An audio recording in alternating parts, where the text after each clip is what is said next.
Salve galera, muito bem-vindos, muito bem-vindas, dando início ao nosso encontro. Eu sou Guilherme Madeira e vou acompanhá-los pelo encontro de hoje. Nós iniciamos agora uma nova aventura, que é esse nosso canal Alguma Dúvida. A ideia é compartilhar com vocês o conhecimento. Eu acho que a vida já nos deu tanto que a gente sente a necessidade de retribuir isso para vocês. Então, desde já, eu peço, compartilhe esse vídeo, não guarde o conhecimento para você. O conhecimento, ele deve ser compartilhado, não guarde ele para você.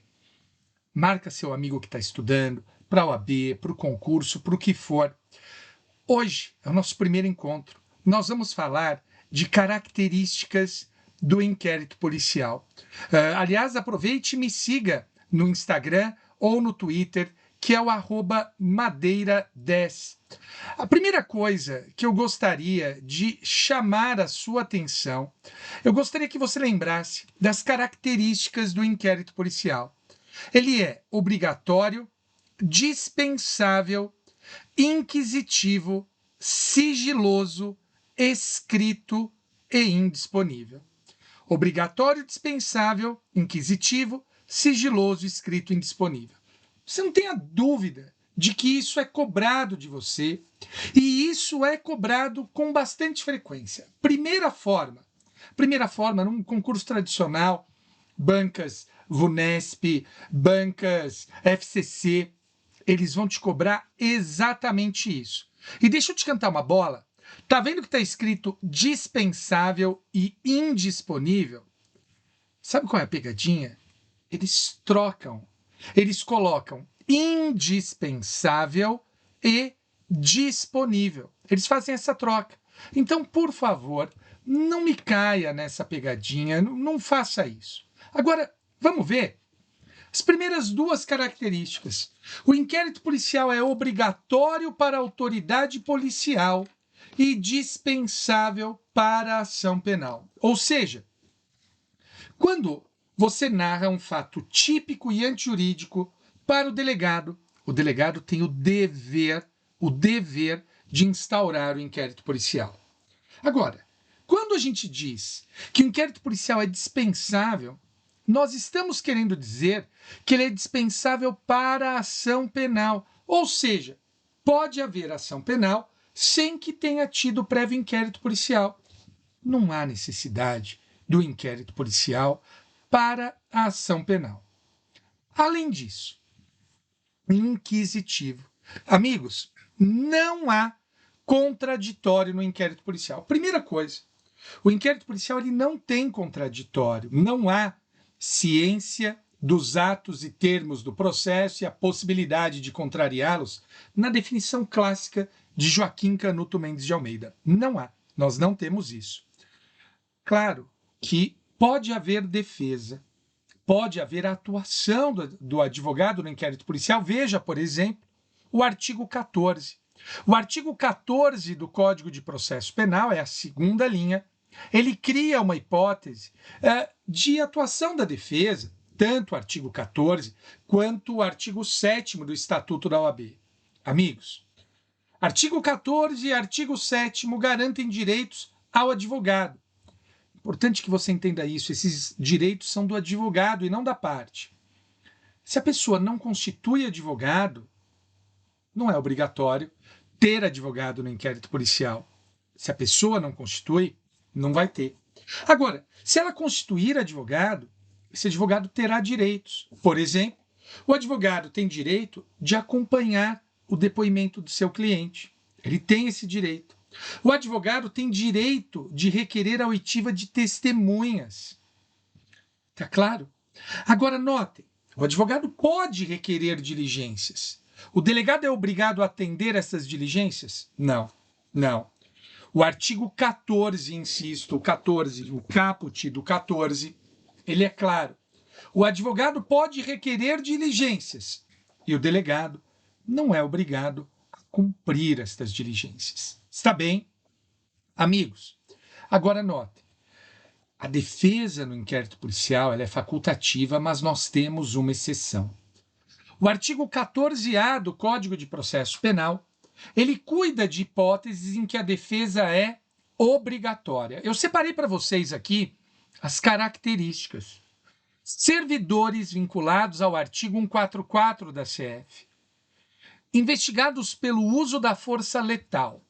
Então vejam, nós estamos falando basicamente de policiais, civis, militares, basicamente é isso. Polícia Penal, 144. Essas pessoas, quando investigadas pelo uso da força letal, estas pessoas, quando investigadas pelo uso da força letal, elas terão defesa obrigatória. Agora vejam, servidores do 144, uso da força letal no exercício da função. Vamos começar com uso da força letal. O que é o uso da força letal? Não há clareza no que é uso da força letal. A gente não tem isso definido de maneira clara. Então, para começo de conversa, não existe clareza sobre o que significa uso da força letal. Tradicionalmente tem se entendido como homicídio, basicamente homicídio. E vejam, é um homicídio que tem que estar vinculado ao exercício da função. 144, uso da força letal no exercício da função. Vamos pensar em duas hipóteses. Primeira hipótese, o sujeito é policial e ele tem uma discussão com o vizinho dele sobre time de futebol. Ele discute com o vizinho dele sobre time de futebol. E veja, o time de futebol dele perdeu. Ele se irrita porque o vizinho está tirando o sarro dele, saca a arma e mata o vizinho. Neste caso, tem defesa obrigatória? Vamos pensar? É 144? É uso da força letal? Mas não é relacionado à função. Estava lá na casa dele, vendo jogo de futebol, percebe? Não tem relação alguma com o exercício da função. Vamos pensar numa segunda hipótese. Um policial militar é investigado por desvio de verba ou por corrupção. No exercício da função, ele é investigado por corrupção. Policial militar está no 144? Tá. É no exercício da função? É uso da força letal? Não. Corrupção. Não tem defesa obrigatória. Professor, então quando seria? Clássica situação de, num confronto com bandidos ou com supostos bandidos, acaba matando um deles, ou dois, ou três, enfim. Em um conflito com bandidos, ele mata. Uso da força letal, 144, no exercício da função. O que acontece aqui? Olha lá no slide. Ele vai ser citado para constituir advogado em até 48 horas. Citado. Cá entre nós, está errado esse termo, né? O termo não é citado. Está errado esse termo. Mas é o termo que a lei usou. Então eu gostaria que você guardasse isso. Citado para constituir advogado em 24 horas. Amigos, vejam. Em 48 horas. Citado para constituir advogado em até 48 horas. Se ele não constituir advogado, o Estado vai dar um para ele. Nós pagaremos, do nosso bolso, pagaremos por estes advogados, defensores, o que for. Nós pagaremos por eles. Agora, esse advogado, ele tem algum poder especial? Ele tem algum direito diferente dos outros? Não, amigos. Ele não tem direito algum. Não há direito algum. Então, percebam, vícios do inquérito policial não contaminam a ação penal. A existência, a não observância disso não vai gerar consequência para a ação penal. Tá bem? Agora vejam, o inquérito policial, ele é sigiloso. E eu gostaria que vocês guardassem as duas características do inquérito policial, os dois tipos de sigilo, melhor dizendo. Amigos, o sigilo, ele pode ser interno ou externo. Sigilo interno é aquele para as pessoas que atuam no inquérito. Em regra, não tem sigilo interno. e o sigilo externo é para toda a sociedade. Então, veja lá, em regra, não há sigilo interno e, em regra, há sigilo externo. Em regra. Agora, tem a súmula vinculante 14. A súmula vinculante 14, ela garante que é direito do advogado, no exercício da profissão, no exercício e para assegurar a ampla defesa, ter acesso aos elementos de prova que já tenham sido documentados. Ele garante isso. Garante. Perceba que já tenha sido documentado uma interceptação telefônica em andamento. Ele não tem direito. Uma interceptação telefônica em andamento, ele não tem direito. Uma busca e apreensão que vai ser feita, ele não tem direito. Quando a busca e apreensão terminar de ser feita, ele terá direito. Quando a interceptação telefônica se encerrar, ele terá direito. Antes disso, não. E, amigos, as duas últimas características, o inquérito policial é indisponível, e isso está no artigo 17 do Código de Processo Penal.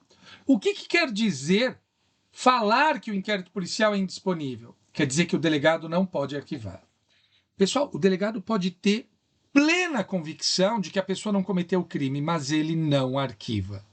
Quem arquiva é o juiz a pedido do promotor, enquanto o novo arquivamento não for julgado pelo Supremo Tribunal Federal. Está bem? Última característica, ele é escrito. Ou seja, é um amontoado de palavras e letras que juntas formam orações.